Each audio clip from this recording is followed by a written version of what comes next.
Well, jobless claims last week were barely changed, with layoffs remaining at low levels. Wednesday also brought fresh signs of a labor slowdown with ADP's private payroll numbers. Next up, Friday's November jobs report. With us now to discuss is Mike Reid, RBC Capital Markets U.S. economist. So, Mike, thanks for joining us. Let's talk about the latest numbers that we've gotten. Not so much jobless claims, weekly claims, because we know that's week by week. And yes, you have the 4-week moving average. But what do ADP's numbers tell you about what we can expect with the big report we're set to get from the government? Sure, good to be here, Diane. If you do look at the ADP report, that showed a consistent slowdown in hiring. But if you look at the details in terms of sector employment, we saw trade, transportation, and utilities accounted for about half of that gain. So there you have seasonal hiring ahead of the holiday season, that shows indeed consumers are still spending. And one of the things that we've continued to hear, at least going into this report from some of the firms out there on Wall Street, is just where that consumer spending is expected to hold up and actually support some of the broader employment situation. How are you reading through that right now? Yeah, there are a few sectors that are still gaining quite strong. If you look at healthcare, retail spending, also online spending. So that's where we would expect to see strength in transportation, for example. And then talk to us about what impact you're expecting to see in the November jobs report from this slew of strikes that we've been watching. Certainly. So if you look back last month, we saw manufacturing had a notable decline. That should be added back in. You also have the Screen Actors Guild strike that ended. So those will indeed be added back in. However, it's worth noting in terms of the unemployment rate, those workers are not counted as unemployed in the eyes of the household survey. So that will have no impact on the unemployment rate. One of the things that we've continued to hear from the Fed, and at least their positioning and evaluation of the employment situation, is that wages are not the largest driver of persistent inflation right now. How are you guys evaluating the wage front? And even though we are still continuing to see increases, those increases are not nearly at the paces that we had seen even this time last year.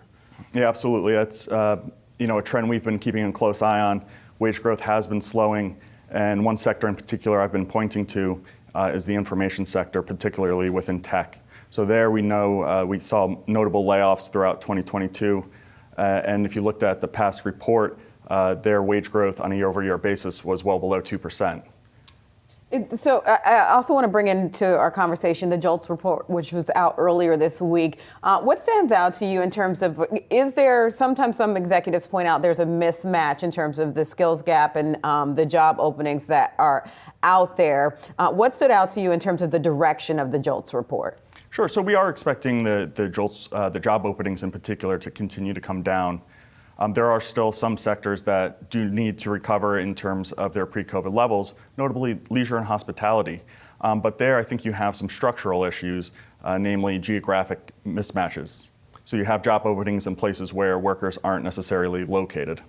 I think you just said something really interesting. I just wanted to double back to, especially within technology right now, because it seemed like when the entire kerfuffle and coup was taking place at OpenAI, there were a number of big tech firms that absolutely opened their doors and said, hey, whatever you are being paid there, we're willing to add on to that, either match it or even give you more in compensation, one form or another. So it seems like even though the cuts have taken place and that filtered through and impacted some of that wage figure as you were tracking it, it's also interesting because many of them are still holding perhaps a little bit of space for where there are key opportunities to take on employees for key areas that are growth parts of their business too. How could that perhaps have a broader impact as we go into next year, and AI is still anticipated to be one of the larger themes too?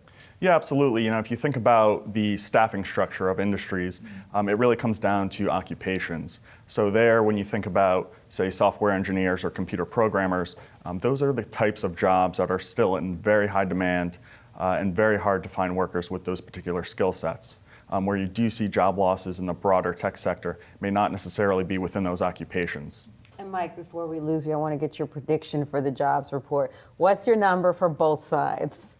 Sure. So we're looking for the headline payroll gain to come in around 185,000, but we are looking for the unemployment rate to tick up to 4%, and that would be in line with what we saw with the continued claims number ticking up throughout November. And if it does hit that level, what do you think that signals to the Fed? I think for the Fed, they're still keeping an eye on inflation. We don't expect them to turn their focus to labor just yet. We need inflation to come down much more in line with their target. All right, Mike, thanks so much for taking the time here with us today. Really appreciate the insight and the outlook going into 2024. RBC Capital Markets U.S. economist Mike Reid. Great, thanks for having me. Thank you.